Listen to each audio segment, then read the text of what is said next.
2025-26க்கான டிஎன்பிஎஸ்சிக்கான notification வந்துட்டு நம்ம படிக்க ஆரம்பிச்சிடலாம். இப்போ படிக்க ஆரம்பித்தா தான் சக்ஸஸ் ஆக முடியும். ஓகேவா? டெய்லி ஒரு 2 ஹவர்ஸ் படிச்சிங்கன்னா சக்ஸஸ் ஆகிடலாம். அதாவது இன்றைக்கி நம்ம பார்க்க போகிறது 6ஆம் வகுப்பில் சமூக அறிவியலில் 2ஆம் பருவத்தில் வரலாற்று பகுதி மௌரிய பேரரசு அந்த பார்ட்ஸ் போய்கிட்டு இருக்குது. இப்போ அதில் நிறைய கொஸ்டின்ஸ் இருக்குது. நம்ம கம்மியாக தான் படிச்சிருப்போம். பிந்துசாரரை பற்றி, அசோகரை பற்றி, சந்திரகுப்தரை பற்றி இப்படி ஒவ்வொருத்தங்களாம் வருவாங்க. ஓகேவா? அடுத்து இன்றைக்கி ஃபஸ்ட்டு கொஸ்டின் பார்த்திங்கன்னா, மகத பேரரசை நிறுவியவர் யார் அப்படின்னு கேட்டிருக்காங்க. இப்போ மகத பேரரசை யார் நிறுவனா அப்படின்னு பார்க்கும்போது 4 ஆப்ஷன் கொடுத்துருக்காங்க. சமுத்திரகுப்தர், அசோகர், சந்திரகுப்தர், பிம்பிசாரர். அதாவது இந்த மகத பேரரசை உருவாக்குனவர் யார் அப்படின்னு பார்க்கும்போது ஆப்ஷன் சி சந்திரகுப்தர் அப்படிங்கிறது தான் என்ன செஞ்சுருப்பார், மகத பேரரசை உருவாக்கியிருப்பார் அப்படின்னு சொல்கிறாங்க. ஓகேவா?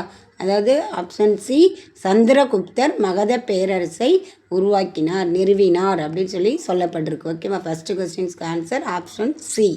அடுத்து செகண்ட் கொஸ்டின் பார்த்திங்கன்னா, சந்திரகுப்தரை தென்னிந்தியாவிற்கு அழைத்து வந்தவர் யார்? அதாவது சந்திரகுப்தரை நார்த் இந்தியாவிலேருந்து தென்னிந்தியாவுக்கு யார் கூட்டிகிட்டு வந்தா அப்படின்னு கேட்குறாங்க. அசாத சத்ரு, பத்ரபாகு, மகாவீரர், பார்சவநாதர். அதாவது அஜாத சத்ரு, பத்ரபாகு, மகாவீரர், பார்சவநாதர். இந்த 4 பேரில் யார் சந்திரகுப்தரை தென்னிந்தியாவுக்கு அழைச்சிட்டு வந்தாங்க அப்படின்னு பார்க்கும்போது ஆப்ஷன் பி பத்ரபாகு அப்படிங்கிறவர் தான் என்ன செஞ்சுருக்காரு, சந்திரகுப்தரை தென்னிந்தியாவுக்கு கூட்டிகிட்டு வந்திருக்காரு அப்படின்னு சொல்லப்பட்டிருக்கு. ஓகேவா? அடுத்து 3வது கொஸ்டின் பார்த்திங்கன்னா, சந்திரகுப்தர் எங்கு உயிர் துறந்தார்? அதாவது சந்திரகுப்தர் ஒரு உண்ணா நோன்பு இருந்து உயிர் துறப்பார். அப்போ எங்கே போய் உயிர் துறந்தார் அப்படின்னு கேட்டிருக்காங்க. 4 இடம் கொடுத்துருக்காங்க. சரவண பெலகோலா, மகாராஷ்டிரம், மதுரை, கழுகுமலை. 4 இடத்துல இந்த சந்திரகுப்தர் எங்கு உயிர் துறந்தான்னு பார்க்கும்போது சரவண பெலகோலா, ஆப்ஷன் ஏ சரவண பெலகோலா அப்படிங்கிற பகுதியில் சந்திரகுப்தர் உயிர் துறந்தார் அப்படின்னு சொல்லப்பட்டிருக்கு. ஓகேவா? அந்த சரவண பெலகோலா அப்படிங்கிற பகுதியில் அவர் உண்ணா நோன்பு இருந்து என்ன செஞ்சுருக்காரு, உயிர் துறந்திருக்காரு அப்படின்னு சொல்லப்பட்டிருக்கு. 3வது கொஸ்டின்ஸ் ஆன்சர் ஆப்ஷன் ஏ. ஓகேவா? அடுத்து 4வது கொஸ்டின் பார்த்திங்கன்னா, சந்திரகுப்தர் சரவண பெலகோலாவில் சமண சடங்கான எதை செய்து உயிர் துறந்தார்? அதாவது சமண மதத்துக்குன்னு ஒரு சடங்கு இருந்திருக்கு. அந்த சடங்கில் எந்த சடங்கை செஞ்சு அவர் உயிர் துறந்தார் அப்படின்னு கேட்டிருக்காங்க. சந்திரகுப்த மௌரியர் எப்படி உயிர் துறந்தார், எந்த சமய சடங்கை பின்பற்றினார்னு கேட்டிருக்காங்க. சல்லேகனா, உண்ணாவிரதம், தற்கொலை, அனைத்தும். இந்த அனைத்துமே ஒரே நேரத்தில் பண்ணாரா, இல்லை தற்கொலை பண்ணாரா, இல்லை உண்ணாவிரதம் இருந்து பண்ணாரா, இல்லை சல்லேகனா பண்ணாரா அப்படி கேட்டிருக்காங்க. ஆப்ஷன் ஏ சல்லேகனா அப்படிங்கிற ஒரு சமண சடங்கான ஒரு பிரிவில் அந்த பிரிவின்படி அந்த சமண சடங்கு மூலயமா என்ன செஞ்சுருக்காரு, உயிர் துறந்திருக்காருன்னு சொல்லியிருக்காங்க. அடுத்து 5வது கொஸ்டின், சல்லேகனா என்பதன் பொருள். சல்லேகனா அப்படிங்கிறதோட பொருள் என்ன அப்படின்னு கேட்டிருக்காங்க. தற்கொலை, உண்ணா நோன்பு, விபத்து, அனைத்தும். அந்த சல்லேகனாங்கிறது எப்படி உயிர் துறக்கிறது, எப்படி உயிர் தந்தாங்க, விபத்து மூலியமாவா, தற்கொலை மூலியமாவா, இல்லை உண்ணா நோன்பு இருந்தா அப்படின்னு கேட்டிருக்காங்க. அடுத்து எல்லாத்தையும் சேர்த்து ஒரு ஆப்ஷன் கொடுத்துருக்காங்க, அனைத்தும் அப்படி கொடுத்துருக்காங்க. அப்போ சல்லேகனா என்பதன் பொருள் ஆப்ஷன் பி உண்ணா நோன்பு அப்படிங்கிறது தான் என்னது, சல்லேகனா அப்படி சொல்லியிருக்காங்க. சல்லேகனா அப்படிங்கிறது எப்படி உயிர் துறக்கிறது அப்படின்னு பார்த்தீங்கன்னா, வடக்கிருந்து உயிர் துறத்தல். இதோட பொருள் வடக்கிருந்து உயிர் துறத்தல்.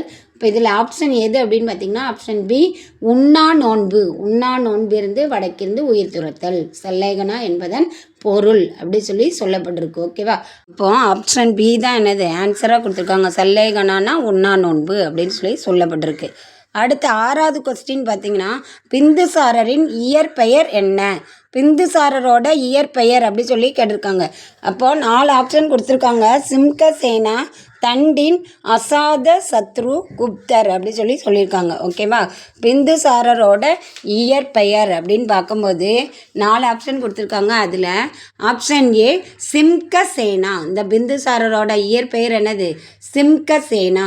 ஆப்ஷன் ஏ தான் அப்போ ஆன்சராக சொல்லப்பட்டிருக்கு. ஓகேவா? பிந்துசாரரோட இயற்பெயர் அப்படின்னு பார்க்கும்போது ஆப்ஷன் ஏ சிம்கசேனா பிந்துசாரரின் இயற்பெயர் ஆகும் அப்படின்னு சொல்லியிருக்காங்க. ஓகேவா? அடுத்து 7வது கொஸ்டின் கொஸ்டின் பார்த்தீங்கன்னா என்ன கொடுத்துருக்காங்க அப்படின்னா, பிந்துசாரர் யாருடைய மகன் ஆவார்? அதாவது இந்த பிந்துசாரர் யாரோட பையன் அப்படி சொல்லி கேட்டிருக்காங்க. சமுத்திரகுப்தர், சந்திரகுப்தர், ஸ்ரீகுப்தர், அசோகர் 4 பேர் கொடுத்துருக்காங்க. இந்த பிந்துசாரர் வந்து யாரோட பையன் அப்படின்னு பார்க்கும்போது இந்த 4 ஆப்ஷனில் யார் பிந்துசாரரோட அப்பா அப்படி சொல்லி கேட்டிருக்காங்க. சமுத்திரகுப்தர், சந்திரகுப்தர், ஸ்ரீகுப்தர், அசோகர். இதில் ஆப்ஷன் பி சந்திரகுப்தர். பிந்துசாரருடைய அப்பா யார்?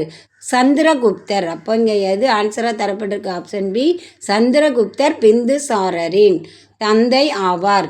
பிந்துசாரர் சந்திரகுப்தரின் மகன் ஆவார் அப்படின்னு சொல்லி சொல்லப்பட்டிருக்கு. ஓகேவா? அடுத்து 8வது கொஸ்டின் பார்த்தீங்கன்னா, பிந்துசாரரை கிரேக்கர்கள் எவ்வாறு அழைத்தனர்? அதாவது பிந்துசாரரை கிரேக்கர்கள் எப்படி அழைப்பாங்க, எப்படி பெயர் வச்சு கூப்பிட்டாங்க அப்படி சொல்லி கேட்டிருக்காங்க. சிம்கசேனா, அமிர்தகா, நவநந்தர், மேற்கண்ட அனைத்து இந்த 3 நேமையும் வச்சு கூப்பிடுவாங்க அப்படின்னு சொல்லி 4வது ஆப்ஷனாக கொடுத்துருக்காங்க. அப்போ எந்த ஆப்ஷன் அப்படின்னு பார்க்கும்போது பிந்துசாரரை கிரேக்கர்கள் எவ்வாறு அழைத்தனர் அப்படின்னு பார்க்கும்போது ஆப்ஷன் பி அமிர்தகா. அமிர்தகா அப்படின்னு சொல்லி கிரேக்கர்கள் பிந்துசாரரை பார்த்து அழைக்கிறாங்க. ஓகேவா? பிந்துசாரரை அமிர்தகா என்று கிரேக்கர்கள் அழைத்தனர் அப்படின்னு சொல்லி இங்கே ஆன்சர் கொடுத்துருக்காங்க. அப்போ 8வது கொஸ்டினுக்கு ஆன்சர் பார்த்தீங்கன்னா ஆப்ஷன் பி தான் ஆன்சர். அமிர்தகா அப்படிங்கிற நேம் தான் அவங்க பெயர் வச்சு கூப்பிட்ருக்காங்க கிரேக்கர்கள் பிந்துசாரரை அப்படின்னு சொல்லப்பட்டிருக்கு. ஓகேவா? அடுத்து 9வது கொஸ்டின், அமிர்தகா என்றால் என்ன? அமிர்தகா அப்படின்னா என்ன அப்படி சொல்லி கேட்டிருக்காங்க. மகத்தானவன், பேரரசன், எதிரிகளை அழிப்பவன், முடியாட்சி அரசன். 4 ஆப்ஷன் கொடுத்துருக்காங்க. இதில் அமிர்தகா அப்படிங்கிற நேமுக்கு பொருள் என்ன அப்படி சொல்லி கேட்டிருக்காங்க. ஆப்ஷன் சி எதிரிகளை அழிப்பவன். இந்த எதிரிகளை அழிப்பவன் அப்படிங்கிற நேம் தான் என்னது? அமிர்தகா அப்படின்னு சொல்லி சொல்லியிருக்காங்க. அமிர்தகா அப்படின்னா ஆப்ஷன் சி எதிரிகளை அழிப்பவன் அப்படிங்கிற ஒரு பொருள் கொடுத்துருக்காங்க. அதுதான் என்னது?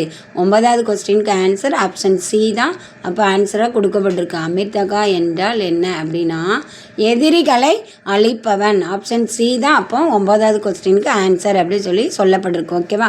அடுத்து 10வது கொஸ்டின் பார்த்திங்கன்னா என்ன கொடுத்துருக்கு அப்படின்னு பார்த்திங்கன்னா 10வது கொஸ்டினில் பிந்துசாரருக்கு பின் மகதத்தின் அரசர் ஆனவர் யார் அப்படி சொல்லி கேட்டிருக்காங்க.